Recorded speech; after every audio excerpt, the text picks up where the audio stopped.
अस्सलाम वालेकुम वरहमतुल्लाह। बच्चों, काफ़ी दिन बीमार रहने के बाद हम ये वीडियो बना रहे हैं। फोर्स ऑफ फ्रिक्शन जहाँ हमने छोड़ा था उसको हम आगे ले जा रहे हैं। यहाँ आज हम डिस्कस करने जा रहे हैं angle of repose. Angle of repose, ये एंगल ऑफ रिपोज क्या होता है ये हम देखना चाहेंगे। What is this angle of repose?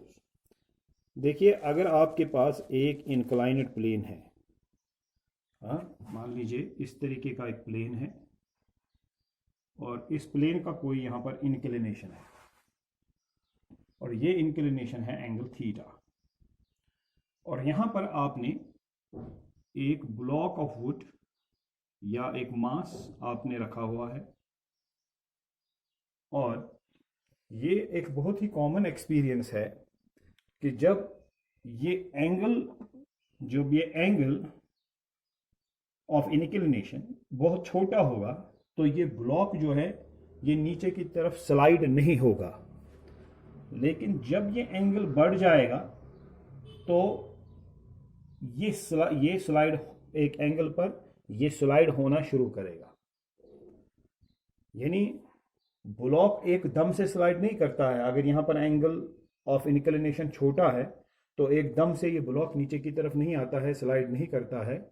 लेकिन जब आप इस एंगल को धीरे धीरे बढ़ाते हैं, इंक्रीज करते हैं, तो एक स्टेज पर इसका एक वैल्यू आ जाता है, इस एंगल का इतना वैल्यू आ जाता है कि उस एंगल पर ये नीचे की तरफ आने लगता है। उसके बाद अगर आप इसको और बढ़ाते जाओ तो फिर ये नीचे की तरफ एक्सेलरेट करेगा और तेजी से नीचे आ जाएगा। अगर हम देखना चाहें कि ये पहले क्यों नहीं स्लाइड हो रहा था और उसके बाद ये स्लाइड क्यों होना शुरू हो गया, या जब हमने एंगल को बहुत ज़्यादा इंक्रीज किया उसके बाद ये नीचे की तरफ क्यों एक्सेलरेट हो गया, ये सब चीज़ें जो हैं हमें समझ आएगी जब हम उन फोर्सेस को देखेंगे जो फोर्स इसको नीचे लाने के लिए रिस्पॉन्सिबल है और जो फोर्स इसके डाउनवर्ड मोशन को अपोज करने के लिए रिस्पॉन्सिबल है।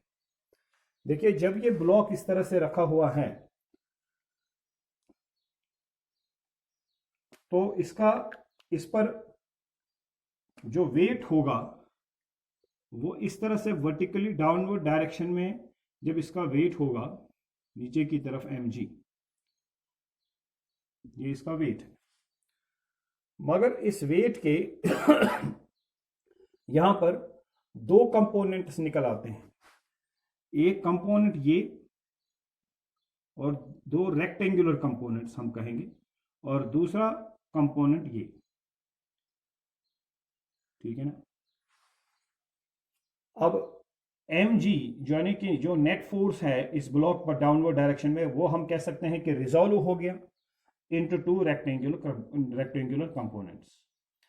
हम बहुत आसानी से समझ सकते हैं एक छोटी सी ज्योमेट्री लगा के, या कंसेप्चुअली भी इसको समझ सकते हैं कि अगर इस कंपोनेंट को देखा जाए तो ये कंपोनेंट होगा mg sin थीटा, और अगर ये कंपोनेंट देखा जाए तो ये होगा mg cos थीटा।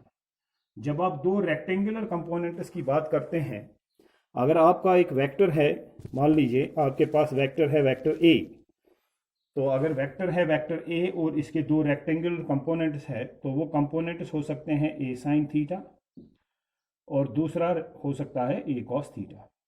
इसी तरह से आपका जो यहाँ पर वेक्टर है वो फोर्स mg है, इसके दो रेक्टेंगुलर कंपोनेंट्स है, एक ये और दूसरा ये, तो ये a की जगह क्या है हमारे पास mg, तो एक कंपोनेंट होगा mg sin थीटा और दूसरा कंपोनेंट होगा mg cos थीटा। आप यहाँ ज्योमेट्री लगाकर ये समझ सकते हैं कि ये एंगल जो है ये यहाँ पर थीटा के बराबर आता है, जो यहाँ पर एंगल होता है, तो लिहाजा ही ये कंपोनेंट जो है cos थीटा कंपोनेंट है और ये कंपोनेंट जो है ये sin थीटा कंपोनेंट है। अगर आप इस तरीके से नहीं समझ पा रहे हैं तो मैं आपको इस तरह से समझा सकता हूँ।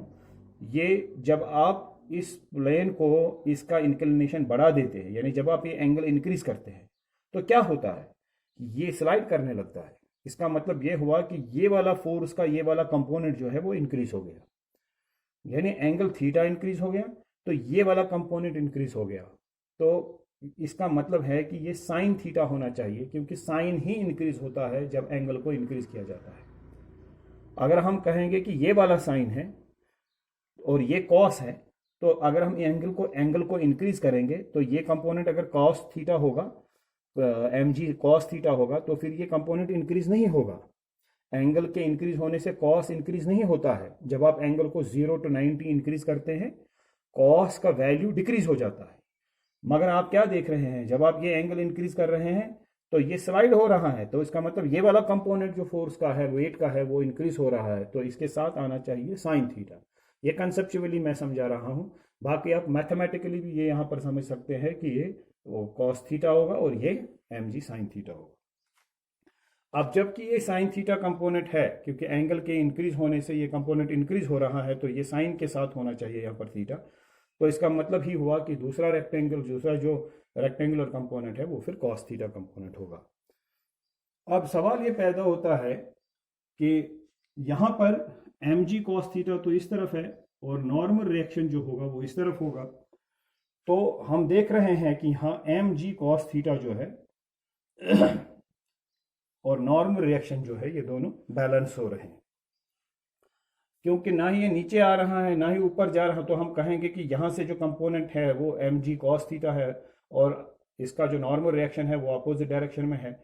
तो इस पर बिल्कुल दो इन अपोजिट डायरेक्शंस में जो फोर्सेस हैं वो एक एम जी कॉस थीटा है और दूसरा नॉर्मल रिएक्शन है, और हम कहेंगे कि बैलेंस हो रहे हैं, m g cos theta is equal to N. फिर रहा एम जी साइन थीटा। तो देखिए, जब आप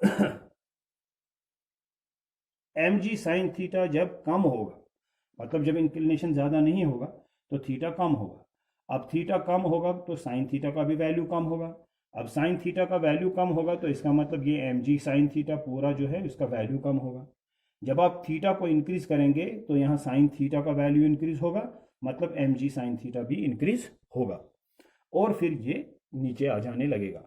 लेकिन पहले जब ये नीचे नहीं आ रहा है उस वक्त इस एम जी साइन थीटा का वैल्यू कितना है, वो इतना है कि फोर्स ऑफ स्टैटिक फ्रिक्शन जो है between this block and this surface, this plane, ये जो प्लेन है, इस प्लेन और इस ब्लॉक के दरमियान जो फोर्स ऑफ फ्रिक्शन है, लिमिटिंग फ्रिक्शन जिसको हम कहते हैं, मैक्सिमम स्टैटिक फ्रिक्शन जो है, वो इस एम जी साइन थीटा के बराबर है। और जैसे ही आप और ऊपर उठाएंगे तो ये एम जी साइन थीटा अब ज्यादा होने लगेगा लिमिटिंग फ्रिक्शन से, यानी जो स्टैटिक फ्रिक्शन इन दोनों के दरमियान है उससे। स्टैटिक फ्रिक्शन किस तरफ होता है, वो रिलेटिव मोशन को अपोज करता है और वो पैरेलल टू द सरफेसेस होता है, वो इस तरफ होगा। और ये एम जी साइन थीटा जो है ये अपोजिट डायरेक्शन में है। अगर ये m ji sine theta force of friction से कम है तो ये इसको नीचे नहीं ला सकता। अगर आप एंगल इंक्रीज करते जाएंगे तो ये एम जी साइन थीटा इंक्रीज हो जाएगा, बिकॉज एंगल इंक्रीज करने से साइन थीटा इंक्रीज होगा और उसकी वजह से ये एम जी साइन थीटा इंक्रीज होगा। यानी यहाँ लाने वाला, इसको स्लाइड करवाने वाला फोर्स इंक्रीज हो रहा है और फोर्स ऑफ फ्रिक्शन जो है, फोर्स ऑफ लिमिटिंग फ्रिक्शन जो है, जब ये फोर्स उसके बराबर या उससे ज्यादा हो जाएगा तो अब ये स्लाइड होना शुरू होगा। तो हम ये कह सकते हैं कि ये जो एम जी साइन थीटा है ये एम जी साइन थीटा किसके बराबर है, ये वो लिमिटिंग फ्रिक्शन के बराबर है। मतलब उससे कम होगा तो बिल्कुल स्लाइड नहीं होगा, उसके बराबर होगा तो it will just begin to slide down. उससे ज्यादा होगा, लिमिटिंग फ्रिक्शन से ज्यादा ये होगा ये कंपोनेंट, तो फिर ये नीचे की तरफ एक्सेलरेट होगा। तीन चीजें हैं, समझ लीजिए। अगर ये एम जी साइन थीटा कम होगा और फोर्स ऑफ लिमिटिंग फ्रिक्शन, यानी जो इनके दरमियान स्टैटिक फ्रिक्शन है उसका मैक्सिमम वैल्यू, जिसको हम लिमिटिंग फ्रिक्शन कहते हैं, जब लिमिटिंग फ्रिक्शन ज़्यादा होगा तो एम जी साइन थीटा अगर कम होगा तो ये एम जी साइन थीटा कम होने की वजह से ये ब्लॉक नीचे नहीं आएगा। अगर ये लिमिटिंग फ्रिक्शन के बराबर होगा तब ये बिल्कुल स्लाइड करना शुरू करेगा नीचे की तरफ। अगर ये एम जी साइन थीटा ज़्यादा होगा तब ये न सिर्फ नीचे आएगा बल्कि नीचे की तरफ एक्सेलरेट हो जाएगा। आई बात समझ में? तो हमारे पास है, हम मान लेते हैं फिलहाल m g cos theta balanced by normal reaction, यहां से mg sin theta for example it is equal to limiting friction, और जब ये कंडीशन होगी तो अब ये धीरे धीरे नीचे आना शुरू हो जाएगा। अगर हम इन दो चीजों को डिवाइड करते हैं तो हम लिखेंगे mg sin theta divide by mg cos theta is equal to FL limiting friction divide by n, और ये कैंसिल, तो हमें क्या मिलेगा, यहां पर मिलेगा हमें sine theta divide by cos theta, that is what tan theta is equal to, अगर आप जानते हो कि मैंने ये पहले भी पढ़ाया है, the force of limiting friction per unit normal reaction, this is called coefficient of static friction, तो हम यहां पर लिखेंगे म्यू एस, यानी FL by n is coefficient of static friction, तो हम इसको डिनोट करते हैं बाई म्यू एस। अब ये जो थीटा है, ये इस थीटा का वैल्यू क्या है, ये अगर इस थीटा का वो वैल्यू है जिस वैल्यू पर ये स्लाइड होने लगा, नीचे आने लगा, यानी if the block just begins to slide down,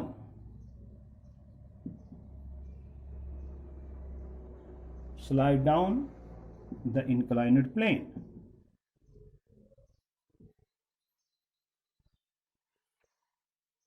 अगर ये ब्लॉक, if the block just begins to slide down the inclined plane, अगर ये बिल्कुल नीचे आने लगा, जस्ट बिगिन्स टू यानी एक्सेलरेट नहीं हुआ, ठीक है, लेकिन सिर्फ नीचे आने लगा, it is just beginning to slide down, जिस एंगल पर पहले तो ये नीचे आ नहीं रहा था, फिर आपने एंगल इंक्रीज करते हुए वहां तक एंगल का वैल्यू पहुंचाया कि अब ये जस्ट नीचे आने लगा, हम कहेंगे कि ये एक्सेलरेट नहीं हुआ लेकिन नीचे की तरफ ये धीरे धीरे आने लगा, इसने it has just begin to slide down, इस वाले एंगल को हम कहते हैं angle of repose.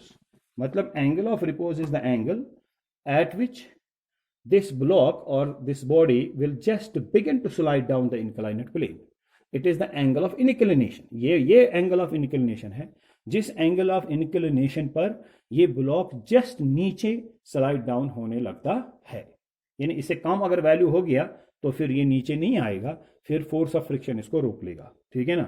So if the block just begins to slide down the inclined plane, the angle of inclination is called, तब हम एंगल ऑफ इंक्लिनेशन को क्या कहते हैं, द एंगल ऑफ रिपोज, इसको हम एंगल ऑफ रिपोज कहते हैं उस वक्त, ठीक है। तो चलिए हम कहेंगे कि अगर ये थीटा इंक्रीज होते होते एंगल ऑफ रिपोज तक आ गया तो थीटा उस वक्त होगा, दैट इज उस वक्त थीटा किसके बराबर होगा, एंगल ऑफ रिपोज के बराबर। चलिए मैं उसका सिंबल रखता हूं थीटा पी। अब पहले क्या इसका वैल्यू था थीटा, फिर आपने इंक्रीज करते करते इसको कहां तक पहुंचाया, वहां तक कि अब ये स्लाइड नीचे, अब ये ब्लॉक नीचे स्लाइड डाउन होने लगा, उस वक्त इस एंगल का वैल्यू थीटा नहीं रहा, कुछ और बन गया जिसको हम एंगल ऑफ रिपोज कहते हैं, और फिलहाल हमने उसको सिंबल दे दिया है थीटा पी। हम कहेंगे जब आप इस थीटा को इंक्रीज करते करते थीटा पी तक पहुंचाएंगे, एंगल ऑफ रिपोज तक पहुंचाएंगे, तो ये इक्वेशन जो आपकी है ये बनेगी tan ऑफ शाबाश theta p is equal to mu s.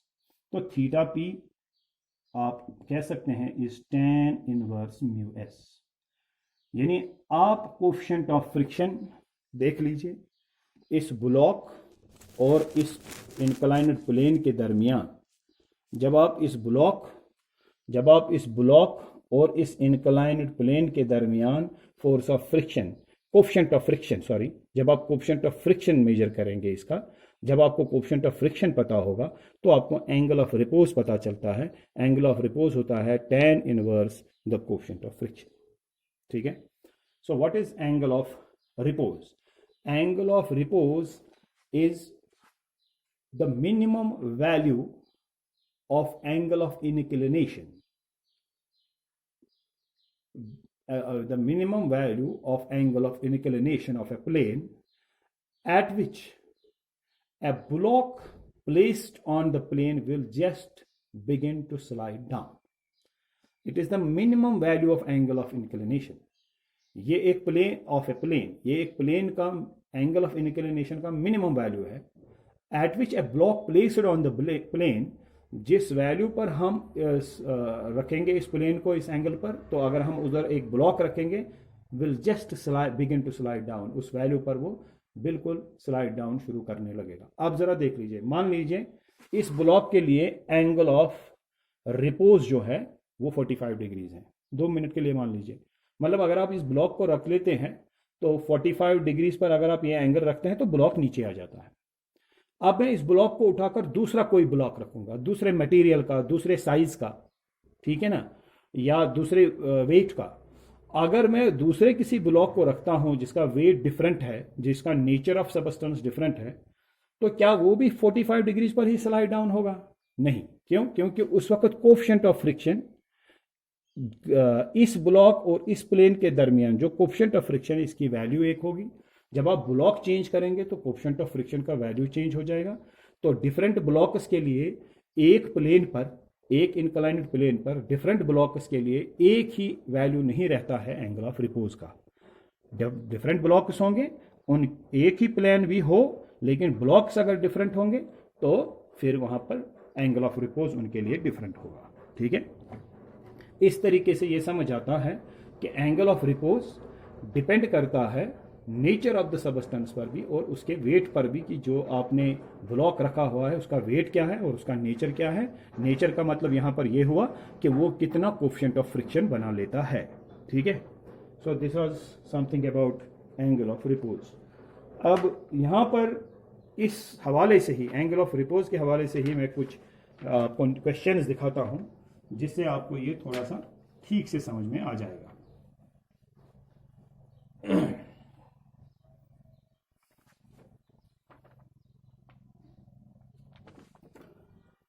तो पहला है, if the angle of inclination is 30 degrees, मतलब कहा जाता है angle of inclination is 30 degrees. ये मान लीजिए ये एंगल ऑफ इंक्लिनेशन है और ये 30 डिग्रीज है। ठीक है भाई,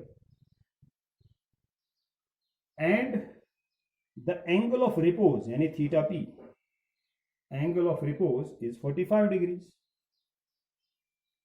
ये ब्लॉक हो गया, ठीक है ना, 45 degrees. Find if the body is at rest और in motion, calculate frictional force and acceleration. ये 3 चीजें हमें करनी है। देखिए भाई, यहां पर एंगल ऑफ रिपोज क्या है? 45 डिग्रीज। इसका क्या मतलब होता है? इसका मतलब होता है कि अगर angle of inclination angle of repose से कम होगा तो ये ब्लॉक स्लाइड होगा ही नहीं।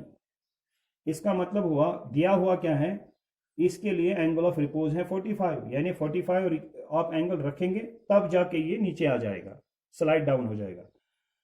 एंगल ऑफ रिपोज आपका है 45 डिग्रीज, लेकिन जो गिवन एंगल है यहाँ पर वो कितना है? 30 डिग्रीज। तो क्या ये नीचे आएगा? नहीं। नीचे आने के लिए एंगल क्या होना चाहिए? 45 डिग्रीज। तो हमें पहली बात जो बतानी थी, हमें ये बताना था कि ये ब्लॉक रेस्ट में है या मोशन में। तो हम कहेंगे सिंस एंगल ऑफ रिपोज यानी थीटा पी है ना, is greater than, angle of repose is greater than the given angle, greater than the given angle theta, ये थीटा से ज्यादा है, थीटा इससे कम है, यानी जिस एंगल पर रखा हुआ है इस प्लेन को वो कम है और जो एंगल ऑफ रिपोज है वो ज्यादा है। एंगल ऑफ रिपोज के बराबर एंगल आएगा तब ये नीचे आ जाएगा, लेकिन है 30 डिग्रीज ही, होना चाहिए था 45 डिग्रीज, तो ये नीचे नहीं आएगा। तो ये याद रखें, जब एंगल ऑफ रिपोज का वैल्यू ज्यादा होता है और आपने गिवन एंगल जो है, जो एंगल ऑफ इंक्लिनेशन है वो उससे कम है, तो बॉडी रेस्ट में रहेगी, वो स्लाइड डाउन नहीं होगी। हम वही लिखेंगे, since theta p is greater than the given angle, therefore the block will remain at rest। ठीक है, अब रेस्ट में है तो फिर हमें बताना है आपके फोर्स ऑफ फ्रिक्शन कितना है। ठीक है ना, तो आप जानते हैं कि जब फोर्स ऑफ फ्रिक्शन आपको देखना हो, फ्रिक्शनल फोर्स जब आप मेजर करें, उसमें दिया हुआ है यहाँ पर और एक चीज, वो मैं यहाँ पर नहीं लिखा। Suppose the coefficient of friction, क्योंकि ये रेस्ट में है तो इसका कोफिशिएंट ऑफ स्टैटिक फ्रिक्शन है, ये है वही से दिया हुआ है, if mu s is equal to 0.5, ये म्यू एस जो है कोएफिशिएंट ऑफ स्टैटिक फ्रिक्शन जो है इस ब्लॉक के दरमियान और इस सरफेस के दरमियान वो है 0.5। अब हमें क्या बताना है, अब हमें बताना है भाई क्या फ्रिक्शनल फोर्स कितना है। ठीक है, अब फ्रिक्शनल फोर्स बताइए कितना होता है। देखिए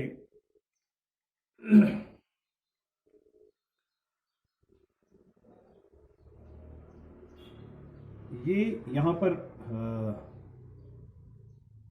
एम जी साइन थीटा जैसे आप जानते हैं, जो इसको नीचे लाने वाला फोर्स होगा यहाँ से, और फ्रिक्शनल फोर्स होगा एफ एल वो इस तरफ। ये इसका नॉर्मल रिएक्शन है, क्या है, एम जी शाबाश कॉस थीटा, ये नहीं ये कंपोनेंट है रेक्टेंगुलर कंपोनेंट दूसरा। ठीक है, और ये नॉर्मल रिएक्शन है एन।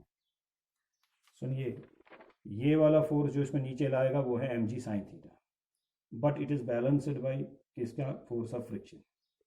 ठीक है, फोर्स ऑफ फ्रिक्शन से बैलेंस होगा, फोर्स ऑफ फ्रिक्शन ही बल्कि इससे ज़्यादा होगा क्योंकि ये नीचे आ ही नहीं रहा है। ठीक है ना। अब ये है एम जी कॉस थीटा और ये क्या है, ये है एम, ये है नॉर्मल रिएक्शन। ठीक है,